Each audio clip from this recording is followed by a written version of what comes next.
Graphs of one dimensional motion. ठीक है, अब हम ग्राफ्स की बात कर रहे हैं, वन डायमेंशनल मोशन के ग्राफ्स की। ठीक है, इतनी बात। अब सबसे पहले ध्यान रखो, मुझे एक बार चैट बॉक्स में लिख के बता दो, मैथमेटिकल टूल में आप लोगों को स्ट्रेट लाइन के ग्राफ बता दिए गए कि नहीं? पैराबोला का ग्राफ बता दिया गया कि नहीं?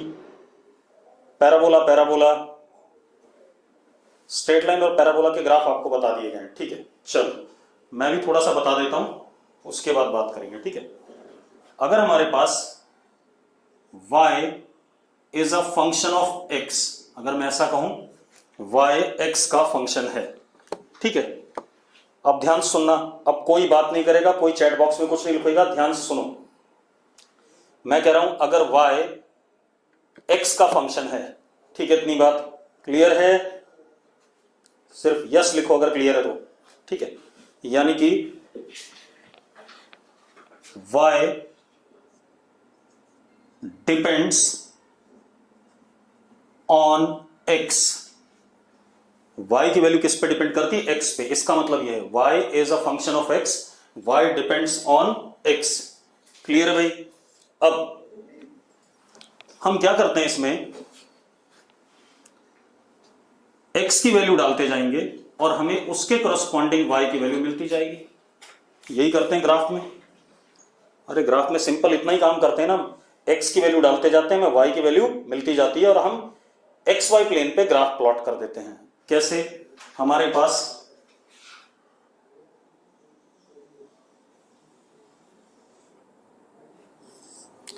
ये x एक्सिस, ये y एक्सिस, हम x की वैल्यू डालते जाएंगे, उसके करस्पॉन्डिंग y देखते जाएंगे और पॉइंट्स बनाते जाएंगे प्लेन पे, और उन पॉइंट्स को जोड़ देंगे तो हमें क्या मिल जाएगा? ग्राफ मिल जाएगा। बेसिक तरीका यही होता है ग्राफ का, जो आपने 9th-10th में सीखा है। अरे यस और नो? ठीक है, अब थोड़ी सी बातें हम जान गए हैं। हमारे पास क्या चीज है, देखो एक मिनट मैं बता देता हूं आपको।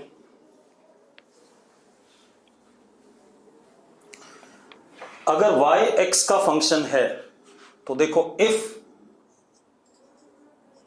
Degree of x and y both is 1, दोनों की डिग्री 1 है। अगर degree of x and y both is 1, ठीक है, इतनी बात। अगर दोनों की डिग्री 1 है, देन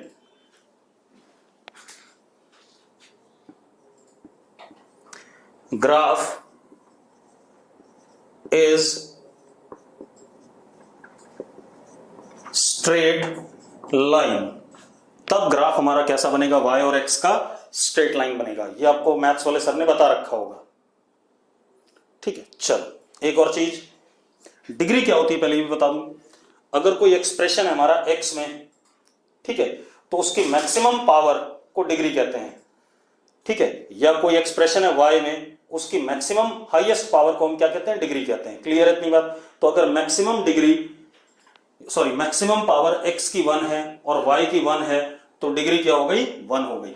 और डिग्री अगर दोनों की 1 है तो ग्राफ स्ट्रेट लाइन होगा। दूसरा, if degree of x is 2 and that of y is 1, अगर x की डिग्री 2 है और y की 1 है, ठीक है, इतनी बात, देन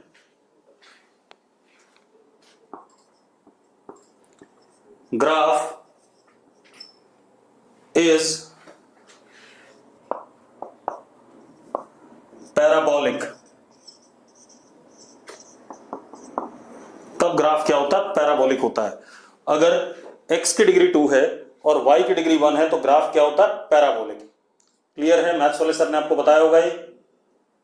ठीक है, अब हम सबसे पहले स्ट्रेट लाइन को देख लेते हैं, उसके बाद पैराबोला को देखते हैं। अगर मैंने कोई इक्वेशन लिखी ax plus by plus c is equal to 0, ax plus by plus c is equal to 0, ये मैंने कोई इक्वेशन लिख दी। क्लियर है? इसमें A, B and C are constants. A, B, C are constants. ठीक है भाई, A, B, C क्या है? Constants हैं, कोई भी constants. क्लियर है? तो this is having degree of y and x as 1. दोनों की डिग्री 1 है या नहीं है? ठीक है, तो ये क्या बना हमारे पास? ये बना हमारे पास स्ट्रेट लाइन.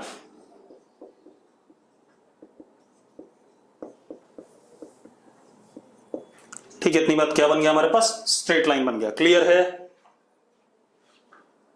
अब एक काम करते हैं, जरा मैं इसको थोड़ा सा दूसरे तरीके से लिख रहा हूं, जरा ध्यान से देखना. by is equal to minus a x minus c, तो y is equal to minus a upon b x minus c upon b. ये लिख दिया मैंने.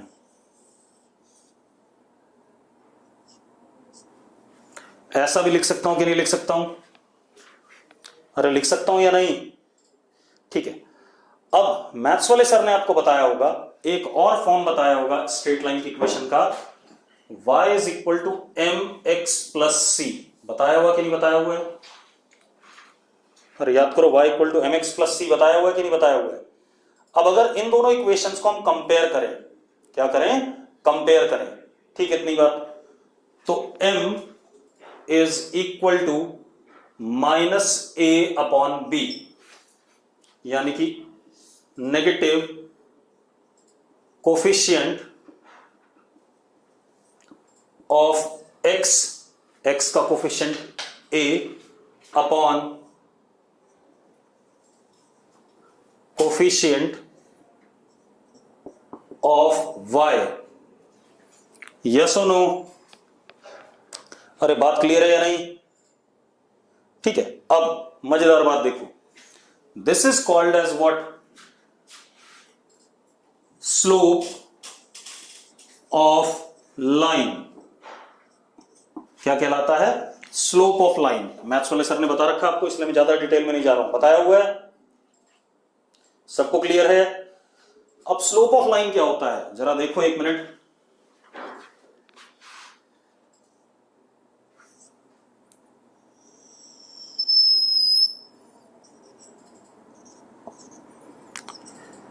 सपोज ये लाइन है हमारे पास, तो लाइन एक एंगल बना रही है positive direction of x axis के साथ एंटी क्लॉकवाइज सेंस में. लाइन एक एंगल बना रही है positive direction of x axis के साथ एंटी क्लॉकवाइज सेंस में. क्लियर है इतनी बात? हमेशा पॉजिटिव डायरेक्शन ऑफ एक्स के साथ एंगल लेना है, ये वाला एंगल नहीं लेना है क्योंकि ये नेगेटिव डायरेक्शन के साथ हो गया. ठीक है, इतनी बात. हमें किसके साथ लेना है? Positive direction of x axis के साथ जो लाइन क्या बना रही है? एंटी क्लॉकवाइज सेंस में एंगल बना रही है, एंटी क्लॉकवाइज सेंस में. ठीक है, ये theta. Slope is minus a upon b आया. This is equal to tan theta, यानी कि स्लोप क्या होता है? Slope is tangent to line to angle, tangent to angle subtended by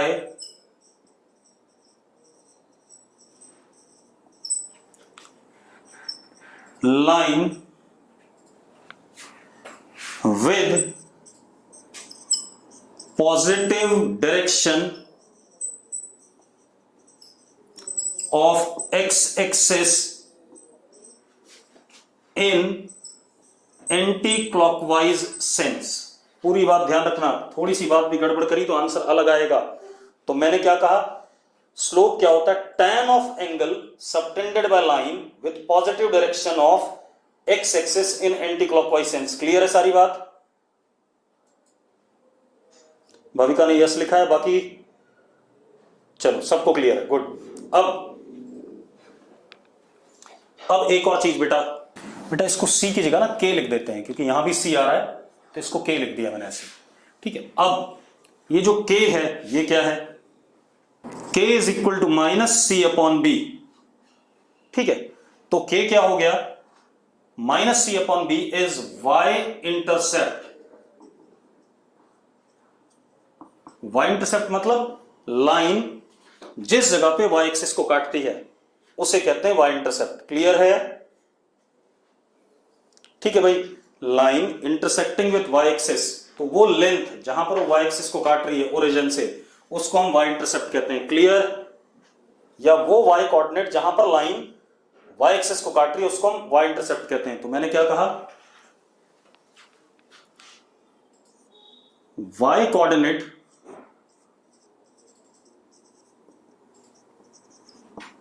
where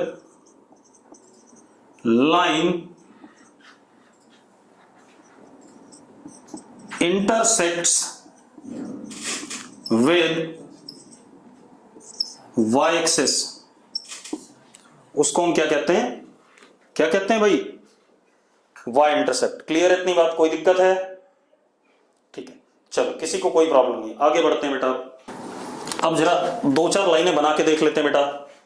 ठीक है, जैसे मैंने इक्वेशन लिया y is equal to x, तो जरा देखो y की डिग्री कितनी है, 1 है, x की डिग्री 1 है, तो दिस वुड बी व्हाट, क्या कहते हैं, स्ट्रेट लाइन। यस और नो? अब एक और चीज, मजेदार बात देखो, इसमें जो x के साथ कांस्टेंट था k, वो तो है ही नहीं, वो 0 है या नहीं है? अरे यस और नो? ठीक है, तो अब जरा इसे एक बार प्लॉट कर लें, फिर देखते हैं।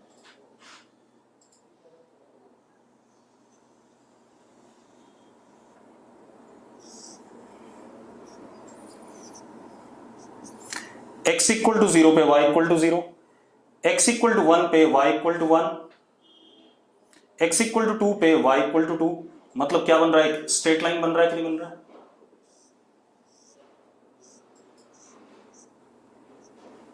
और कहां से पास कर रहा है, ओरिजिन से। अरे यस और नो? कहां से पास कर रहा है, ओरिजिन से। ठीक है, अब मजेदार बात देखो, अगर मैं स्लोप जानना चाहूं तो स्लोप कितना है, जरा देखो, x का कोफिशिएंट, चलो y इंटरसेप्ट पहले तो कितना हो गया, 0, ओरिजिन से पास कर रहा है। स्लोप m की वैल्यू क्या देखिए, 1, तो अगर हम ये एंगल देखें theta, that is tan theta is equal to 1। Yes और नो? अरे tan थीटा इक्वल टू 1 और नो? ठीक है, तो थीटा कितना हो गया, 45, तो ये लाइन 45 डिग्री पर इंक्लाइन है with positive direction of x axis in anti clockwise sense. Clear है भाई? अरे क्लियर है या नहीं? ठीक है, अब इसके बाद अगर मैं कहता हूं y इक्वल टू 2x,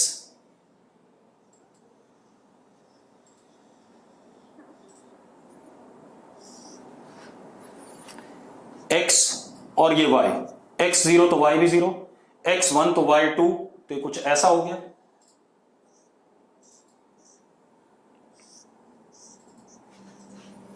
ये भी स्ट्रेट लाइन बनेगा, हाँ या ना?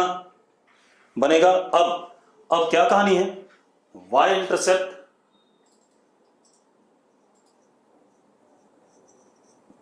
Zero, m is equal to 2, हाँ या ना? m इज इक्वल टू 2 है या नहीं है? Is equal to what, tan theta, तो theta is equal to tan inverse 2। अब टेबल देख के पता चलेगा कितना एंगल है। ठीक है, इतनी बात। अब खेल क्या है, इसका मतलब ये हो गया, अगर हमारे पास कोई स्ट्रेट लाइन ऐसे लिखी हुई है y is equal to mx, तो ये लाइन कहां से पास करेगी, ओरिजिन से पास करेगी, जिसका स्लोप कितना है, m है। अरे यस और नो? तो ये लाइन क्या हो गई, passes through origin as y intercept is 0 and slope is m, slope is m। Clear है भाई? अब देखो भाई, ये कहानी आ गई हमारे पास। विशाखा चौधरी लिख रही है m-2 नहीं आएगा। बेटा कैसे आएगा जरा बताना। y इक्वल टू 2x लिखा हुआ है तो m कितना है? 2 है।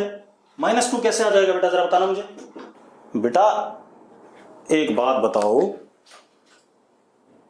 ax plus by plus c is equal to 0, ये तो एक फॉर्म था इक्वेशन का। दूसरा फॉर्म मैंने लिखा y equal to mx plus c, ये लिखा था। ठीक है, तो दूसरे फॉर्म में भी आपके पास क्या कहते हैं,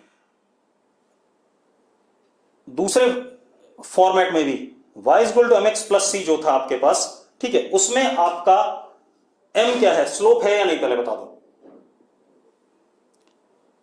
विशाखा। तो भाई दूसरे फॉर्म में क्या है, इफ, दूसरा फॉर्म सुन लो, if coefficient of y is 1 then coefficient of x is slope. ये दूसरा फॉर्म है। ठीक है, इतनी बात हम पहले से उधर ले जाके बैठे हुए उसे। तो अगर कोफिशिएंट ऑफ y 1 है, ठीक है, इतनी बात, तो coefficient of x he slope होता है। और मैं हमेशा यही वाला फॉर्म यूज करूंगा ज्यादातर, ये वाला तो यूज भी नहीं करूंगा, मैंने तो ऐसे ही बता दिया था। अब ये कहानी होगी हमारे पास। इंटरसेप्ट आ रहा हूं बेटा उस पर भी, अभी तो मैंने सिर्फ इंटरसेप्ट 0 रखा। अब एक काम और करते हैं, जरा ध्यान से सुनो। तो अगर y इक्वल टू mx कोई लाइन लिखी हुई है तो m इसका स्लोप हो गया और y इंटरसेप्ट क्या हो गया इसका, 0। अब जरा दूसरी बात देखो, और जो लोग ये चीजें पूछ रहे हैं मैं उनसे एक चीज पूछना चाहता हूं, ये सारी बातें तो मैथमेटिकल टूल में आपको बता दी गई है बच्चों, तो फिर ये बार बार क्यों पूछा जा रहा है? क्योंकि ये सारी बातें मैथमेटिकल टूल में आपको बताई गई, मैं तो सिर्फ रिकैप करा रहा हूं ताकि आपको कुछ ध्यान रहे, भूलो नहीं। अब अगला खेल क्या हमारे पास, y is equal to mx plus c, इसको ही प्लॉट कर लेते हैं बेटा, चलो ठीक है।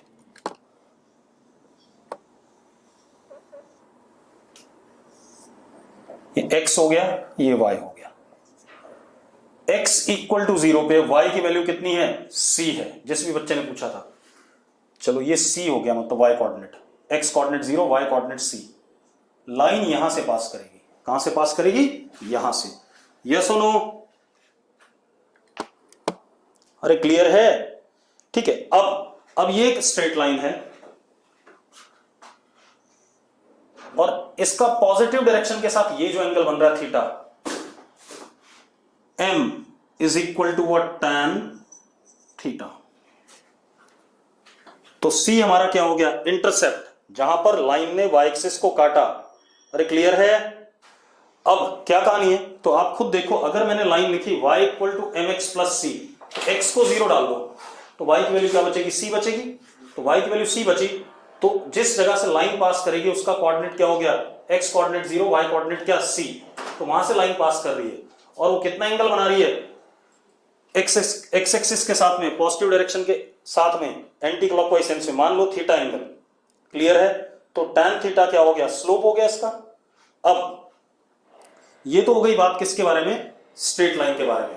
ठीक है, अब अगर आपको स्ट्रेट लाइन के बारे में ज्यादा जानना है तो मैथमेटिकल टूल वाला वीडियो दोबारा से देखो। ठीक है, अब हम आते हैं पैराबोला के बारे में। पैराबोला को ध्यान सुनना भाई, मैंने कहा था if degree of y is 1 and that of x is 2, degree of y is 1 and that of x is 2, ठीक है भाई, then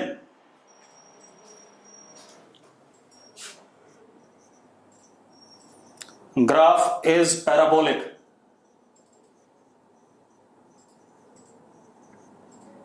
बनाते हैं जरा इसे, देखते हैं। मैंने एक एग्जांपल ले लिया, y equal to x square, सबसे सिंपल सा parabola, y equal to x square. अब y की डिग्री 1 है और x की डिग्री 2 है, तो ये पैराबोला होगा, ये तो तय है। अब बनाते हैं इसे, जरा देखो एक मिनट।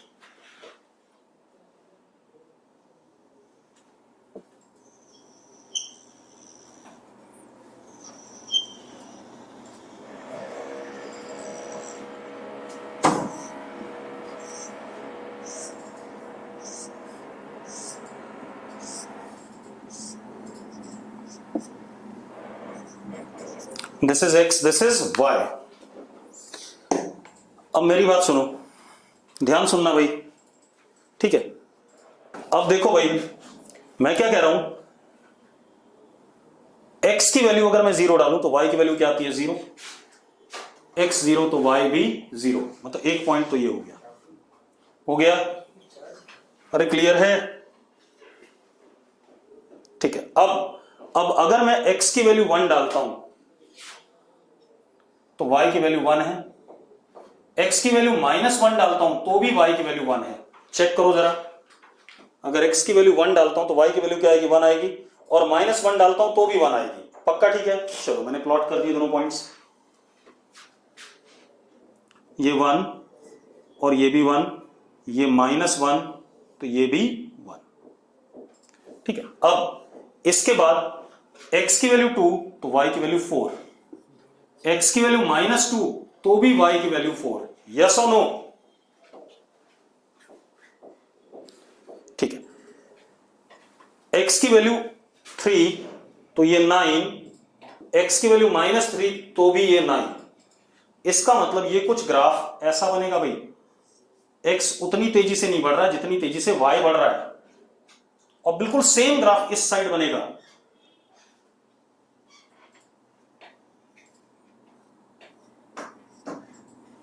हाँ या ना, अरे यस और नो। अब क्या कहानी बेटा, ये हमारे पास क्या बन गया, ग्राफ बन गया, ठीक है, y equal to x square का। अब रुको, ये बन गया। अब हम एक और काम करते हैं, रुको, अब मैं बनाने जा रहा हूं, एक चीज और ध्यान रखना, for given x y value है, फॉर गिवन -x भी y ही वैल्यू है। आप एक बात देखो, अगर मैं +3 रखता हूं और -3 रखता हूं तो y की वैल्यू सेम है या नहीं है, ठीक है। इसका मतलब ऐसा फंक्शन, ठीक है, सच फंक्शन जिसमें x और -x रखने पे y की वैल्यू में कोई चेंज ना आए। मैं क्या कह रहा हूं, ऐसा फंक्शन जिसमें +x और -x रखने में y की वैल्यू में कोई चेंज ना आए, ऐसे फंक्शन को इवन फंक्शन कहते हैं। और वो फंक्शन y एक्सिस के अबाउट क्या होता है, सिमेट्रिक होता है। अरे क्लियर है। तो मैं क्या कह रहा हूं, अगर y equal to f x is equal to f of -x, अगर x की जगह आप -x डालते हो, y की वैल्यू सेम रहती है, तो हम ऐसे फंक्शन को क्या कहते हैं, इवन फंक्शन कहते हैं। क्या कहते हैं,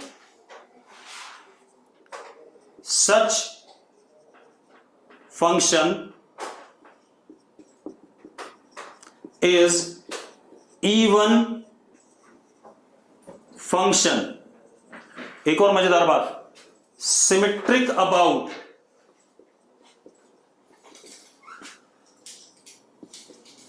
y axis, symmetric about y axis. ऐसा फंक्शन y एक्सिस के अबाउट क्या रहेगा, सिमेट्रिक रहेगा। क्लियर है। और देख लो, सिमेट्रिक है y एक्सिस के अबाउट, मतलब y axis will behave as what, ये वाला जो प्लेन है, ये वाला प्लेन मिरर जैसा बिहेव कर रहा है कि नहीं कर रहा है, इसके इस साइड और उस साइड सेम बन रहा है कि नहीं बन रहा है। अरे क्लियर है। चलो, अब ये तो बात हो गई। अब एक और काम कर लेते हैं बेटा, इसी में मैं एक और ग्राफ प्लॉट कर रहा हूं, ध्यान सुनना।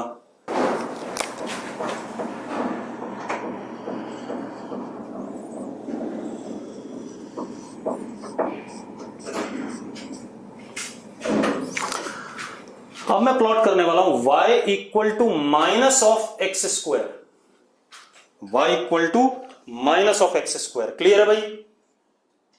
हाँ, अब देखो जरा, y equal to minus of x square क्या होता है। आप एक काम करो, x0 पे y0, x1 पे y -1, x-1 पे भी y -1, x2 पे y -4, x-2 पे भी y -4। मतलब इसी का क्या बन जाएगा, मिरर इमेज बन जाएगा कि नहीं बन जाएगा, किसके अबाउट, x एक्सिस के अबाउट। तो इसी ग्राफ का, ये तो हो गया y equal to x square, इसी ग्राफ का मिरर इमेज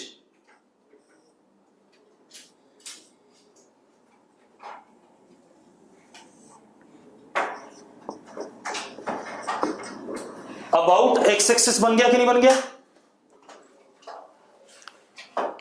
ठीक है, अब मजेदार बात देखो। अब मजेदार बात यह है,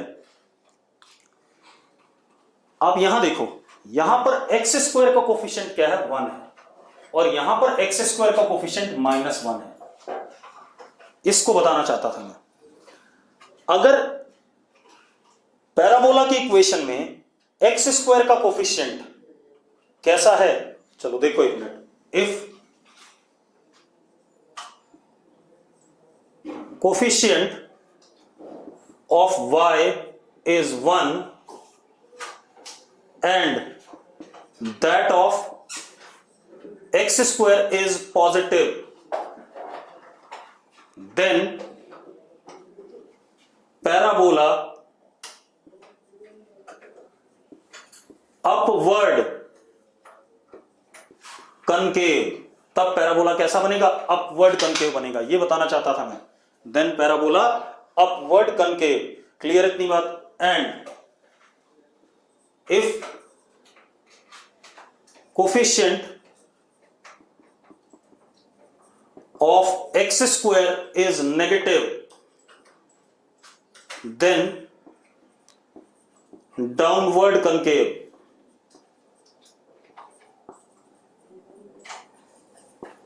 तब क्या बनेगा?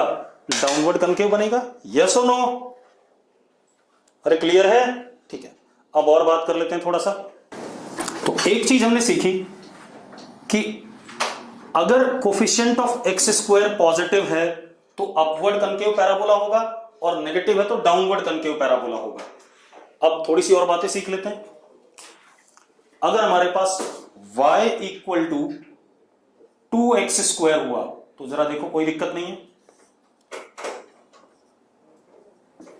x इक्वल टू 0 पे y 0, और ये ऐसा हो जाएगा अपवर्ड कनकेव। x1 पे y की वैल्यू 2, x2 पे y की वैल्यू 8, x3 पे y की वैल्यू क्या?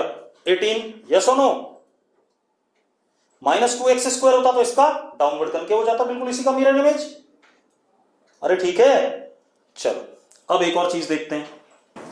y equal to x square -4x, ये मैं बना रहा हूं, y equal to x square -4x। अब इसको ध्यान सुनना भाई, ये पैराबोला है या नहीं है? लिखो। ठीक है, पैराबोला है क्योंकि x की डिग्री 2 है और y की डिग्री 1 है। यस और नो? चलो अब एक चीज और, ये अपवर्ड कनकेव है या नहीं, ये भी बता दो मुझे। अपवर्ड कनकेव है, बिल्कुल है, क्योंकि एक्स स्क्वायर का कोफिशिएंट 1 है, पॉजिटिव है। ठीक है, अब देखते हैं बाकी चीजें क्या है इसमें। आपके पास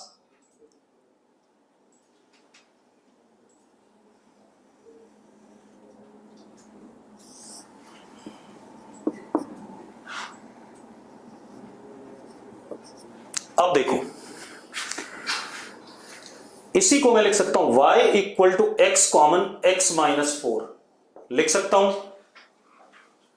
चेक करो भाई, लिख सकता हूं कि नहीं लिख सकता हूं? अब इस इक्वेशन का मतलब क्या है कि आप x की वैल्यू डालते जाओ, आपको y की वैल्यू मिलती रहेगी। एक तो ये मतलब है, ठीक है। दूसरा मतलब ये भी, अगर आप y की वैल्यू डालते हो तो आपको उस y के करस्पॉन्डिंग x की वैल्यू मिलेगी। अरे भाई, आप y की वैल्यू डाल दो तो आपको उस y के करस्पॉन्डिंग क्या मिलेगी? x की वैल्यू मिलेगी। तो मैंने क्या करा, पुट y इक्वल टू 0, जरा देखो क्या बन गया, x square -4x is equal to 0। बन गया कि नहीं बन गया? ये क्वाड्रेटिक इक्वेशन बन गई भाई। क्या बन गई? Quadratic equation.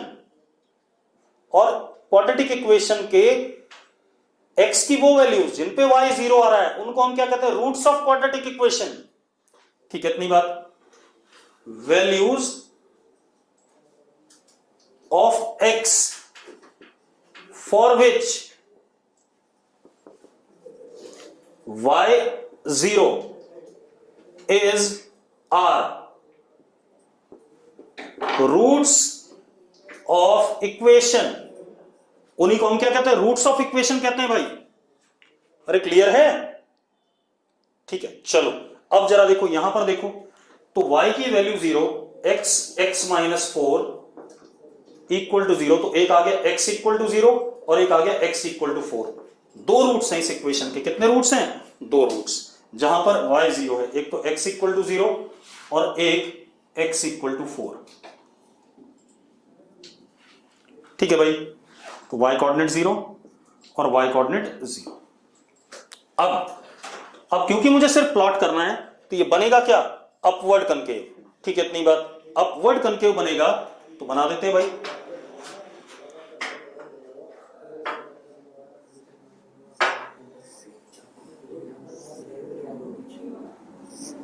ऐसा बन गया ये, हाँ या ना? आप एक काम करो, 0 और 4 के बीच में x की वैल्यू 0 और 4 के बीच में कोई भी डाल दो। मान लो 1 डाल दी मैंने, 1 आएगा यहाँ, 1 डाल दिया तो y नेगेटिव आ रहा है। जरा देखो आ रहा है नेगेटिव कि नहीं? 1 माइनस 4 इज व्हाट? -3। अरे यस और नो? ठीक है, और 4 के बियॉन्ड डालोगे, 4 से बड़ी वैल्यू तो पॉजिटिव आएगा, 0 से छोटी वैल्यू डालोगे तो भी पॉजिटिव आएगा। ठीक है, तो अब ये अपवर्ड कनकेव बन गया। इसी में अगर मैं एक खेल और करता, देखो एक मिनट, देखो मैं इसको करता, चलो मैं एक और बना रहा हूं, y equal to minus x square plus 4x, मैं ये बना रहा हूं। अरे यस और नो? अब बिल्कुल इसी का मिरर इमेज बन जाएगा अबाउट एक्स एक्सेस। ठीक है, रूट्स इसके भी क्या है? 0 और 4 हैं, तो इसका बिल्कुल मिरर इमेज बन जाएगा अबाउट एक्स एक्सेस। ये बन जाएगा पक्का। ठीक है भाई, ठीक है। अब इसका मतलब अगर कोई क्वाड्रेटिक एक्सप्रेशन में हमारे पास कांस्टेंट वाली टर्म नहीं है, तो पैराबोला हमेशा कहां से पास करेगा? एक रूट तो उसका ओरिजिन होगा ही होगा। अब मैं क्या कह रहा हूं कि भाई अगर कहीं पर ऐसा एक्सप्रेशन है y equal to a x square plus b x, तो ये क्या बनेगा? Parabola passing through origin. क्योंकि एक अगर ऐसा कुछ है तो एक एंड हमेशा ओरिजिन पे, x 0 पे y 0 है, पासिंग थ्रू ओरिजिन। अब इसमें अगर a पॉजिटिव होता है एक्स स्क्वायर का कोफिशिएंट तो अपवर्ड कनकेव, a नेगेटिव होता है तो डाउनवर्ड कनकेव। अगर हमारे पास y equal to a x square plus b x लिखा है तो ये क्या बनेगा? पैराबोला बनेगा पासिंग थ्रू व्हाट? ओरिजिन। अगर a पॉजिटिव है तो अपवर्ड कनकेव और a नेगेटिव है तो डाउनवर्ड कनकेव। क्लियर है? इतनी बात सीख ली हमने। अब एक और चीज कर लेते हैं, एक और करते हैं। y equal to x square minus 5x plus 6। ठीक है, ये आ गया हमारे पास y equal to x square minus 5x plus 6। ठीक है भाई, ये भी एक क्या है? पैराबोला है, हाँ या ना? अब एक बात बताओ, अपवर्ड कनकेव है डाउनवर्ड कनकेव है? अपवर्ड कनकेव, बिल्कुल सही बात है। अब एक काम करो, तो इसको ही प्लॉट कर लेते हैं। इसके दो रूट्स हो गए x माइनस 3 और x माइनस 2, ये आ गया, हाँ या ना? फैक्टर कर दिए मैंने, लिख सकता हूं ऐसा। ठीक है, अब अगर मैं इसको प्लॉट करता हूं बेटा,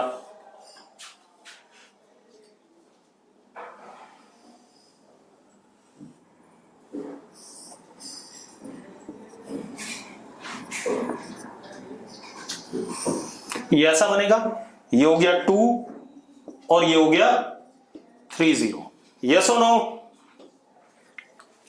अरे यस और नो?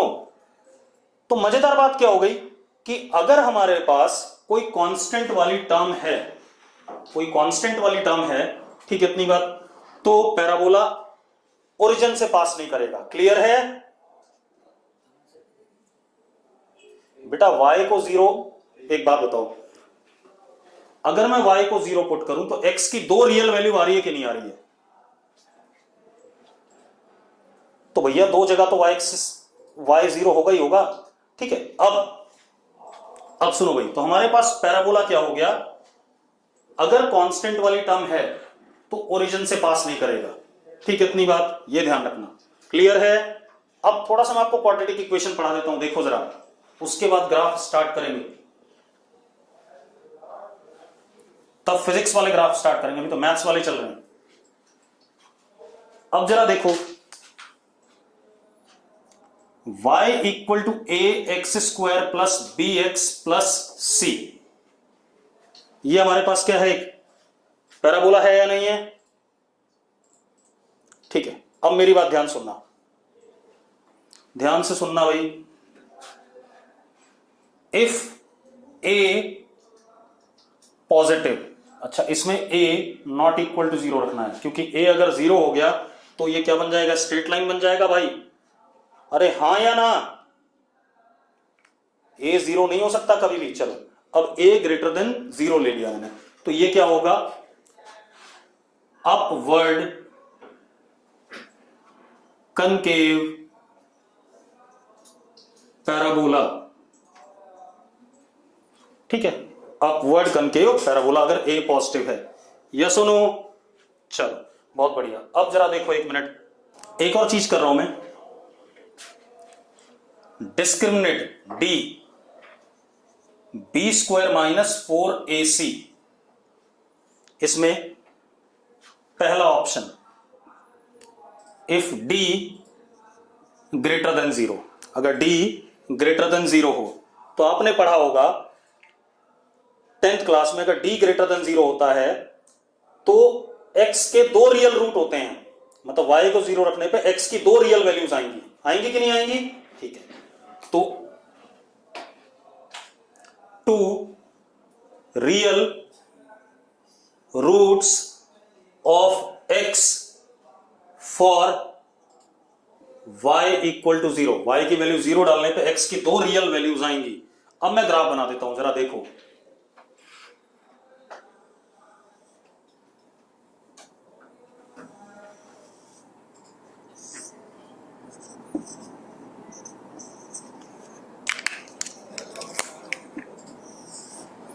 ये आ गया भाई, देखो जरा, x की दो वैल्यूज हैं, एक ये और एक ये, जहां पर y क्या हो रहा है, 0 हो रहा है। यस और नो? और अपवर्ड कनकेव है। चलो अब दूसरा खेल बना लिया है, समझ में आ गया सबको? ठीक है, अब ये क्वाड्रेटिक इक्वेशन चल रहा है जो 10th में आपने पढ़ा है। अब जरा देखो दूसरा खेल क्या, अगर d 0 हो जाता है, अगर d क्या हो जाता है, 0, तो क्या हो गया, इक्वल रियल रूट्स या सिंगल रियल रूट, दोनों रूट्स एक ही जगह कन्वर्ज हो जाते हैं। यस और नो? तो इसका मतलब ग्राफ अपवर्ड कनकेव तो होगा क्योंकि a पॉजिटिव है, लेकिन कुछ ऐसा, सिर्फ एक ही x की वैल्यू है जिसपे y 0 है। यस और नो? ठीक है, अब तीसरा, अगर d लेस देन 0 हो जाता है तो no real roots, no real roots मतलब y कभी भी 0 नहीं होगा, लेकिन होना अपवर्ड कनकेव है, तो ग्राफ कुछ ऐसा बन जाएगा, y कभी भी 0 नहीं होगा किसी भी x की वैल्यू के लिए, तो नो रियल रूट्स, इस टाइप से हो गया। क्लियर है? ठीक है, अब आते हैं हम इसी में, अगर a लेस देन 0 हो जाए तो डाउनवर्ड कनकेव, डिस्क्रिमिनेट ये रहा, मैंने क्या कहा, d ग्रेटर देन 0, तो 2 रियल रूट्स और डाउनवर्ड कनकेव, लो ये बना दिया हमने, x की दो वैल्यू पे y 0 हो रहा है कि नहीं हो रहा है? अब अगर मैं d को क्या करता हूं,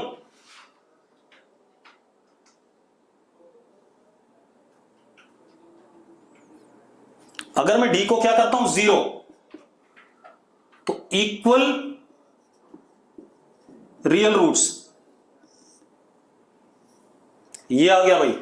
यस और नो? अगर मैं d को लेस देन 0 करता हूं,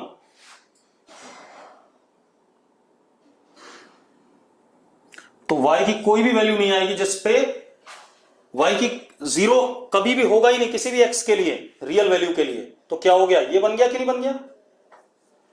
ठीक है, नो रियल रूट्स इक्वल नहीं, यहां पर क्या लिखा जाएगा, नो रियल रूट्स। मजेदार बात हो गई। तो बेटा फिजिक्स और मैथ्स इंटर रिलेटेड है, इनको अलग अलग कभी मत करना। अब हम आते हैं अपने मेन काम पे। मैंने आपको सर्कल वगैरह नहीं बताया अभी, ठीक है, इसलिए नहीं बताया क्योंकि सर्कल वगैरह जब जरूरत पड़ेगी वहां बताऊंगा, ठीक है। अब देखो बेटा,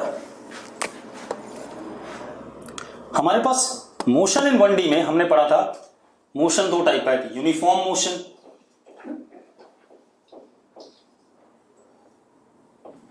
यूनिफॉर्म मोशन के ग्राफ्स, और फिर हमारे पास नॉन यूनिफॉर्म मोशन के ग्राफ्स। यही चीज थी, मतलब यूनिफॉर्म मोशन के ग्राफ देखने और नॉन यूनिफॉर्म मोशन के ग्राफ देखने हैं, ठीक है। उससे पहले हम कुछ चीजें जान लें।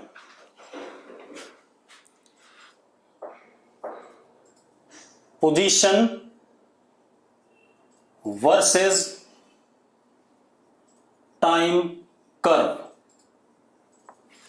पोजीशन वर्सेस टाइम कर्व से मतलब एस और टी के ग्राफ से। अब मैं क्या कह रहा हूं, पोजीशन वर्सेस टाइम कर्व से हम क्या क्या जान सकते हैं। अब मेन चीज तो अब स्टार्ट हो रहा है।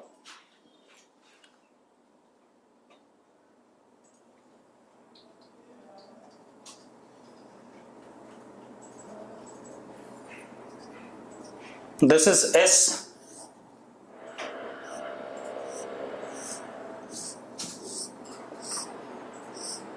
And this is T, time, ठीक है। इतनी बात, हमने एस और टी का ग्राफ प्लॉट कर दिया, जो भी हमें गिवन होगा, जैसा भी फंक्शन गिवन होगा। मान लो ये प्लॉट हो गया, ठीक है भाई, ये प्लॉट हो गया। अब हम इस ग्राफ से क्या क्या जान सकते हैं, पहले मेरी बात ध्यान सुनो, क्या क्या चीजें जान सकते हैं। सबसे पहले हमें पता है average velocity. Average velocity is delta S upon delta T, यानी कि S final minus S initial upon T final minus T initial. ये पता है या नहीं पता है? अरे हां या ना? चल, तो हमारे पास ये हो गया इनिशियल टाइम।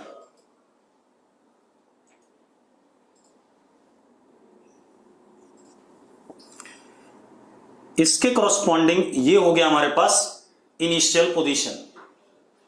अब सपोज ये हो गया हमारे पास फाइनल टाइम।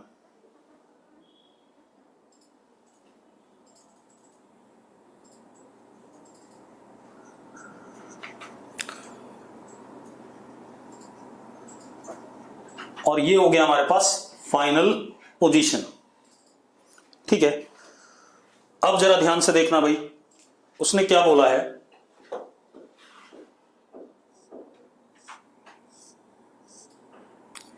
ये हमारा delta T, T F minus T I, और ये हमारा इतना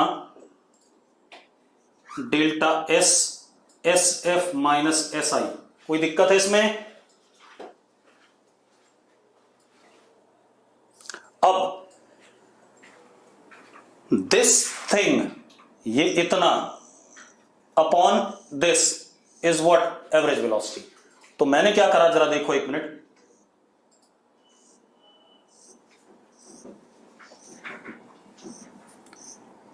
स्ट्रेट लाइन से दोनों एंड जोड़ दिए ऐसे, जहां पर एस इनिशियल और एस फाइनल था, दोनों पॉइंट्स जोड़ दिए भाई। अरे यस और नो? ये चीज क्या बनता है, this is chord of S versus T curve. हां या ना?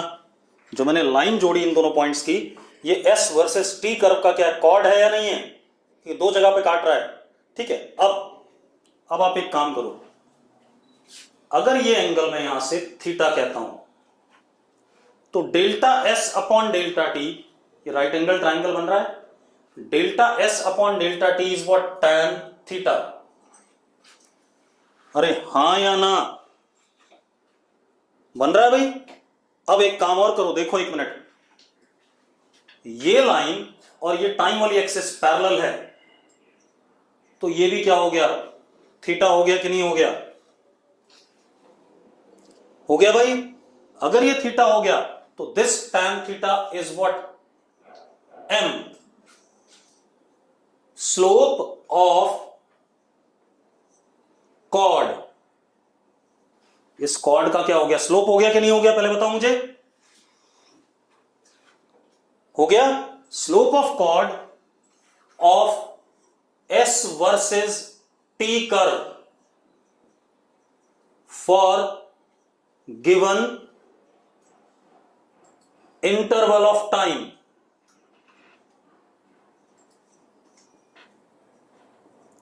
gives average velocity for that time interval. Yes or no? अभिषेक गर्ग कह रहा रिपीट कर दो भाई। देख, एवरेज वेलोसिटी का तुझे फॉर्मूला पता, S F minus S I upon T F minus T I, ये सिंपल पता है अभिषेक गर्ग, ठीक है। अब मैंने क्या करा, जो फाइनल वाला पॉइंट था टाइम और एस वाला और जो इनिशियल वाला था उसको जोड़ते हुए एक लाइन बना दी, ठीक है। अब अगर मैं ध्यान से देखूं तो delta S upon delta T tan theta हो रहा है, और इस लाइन को जब मैंने आगे प्रोड्यूस करा तो यहां भी एंगल वो थीटा ही बन रहा है, और ये क्या हो गया, इस कॉर्ड वाली लाइन का क्या स्लोप हो गया भाई। अरे क्लियर है। तो slope of chord of S versus T curve gives us what, average velocity for that interval of time. Clear है। चलो बाकी बातें कल करेंगे भाई, ठीक है, क्योंकि टाइम खत्म हो गया, कल बताएंगे आपको इसके बारे में आगे।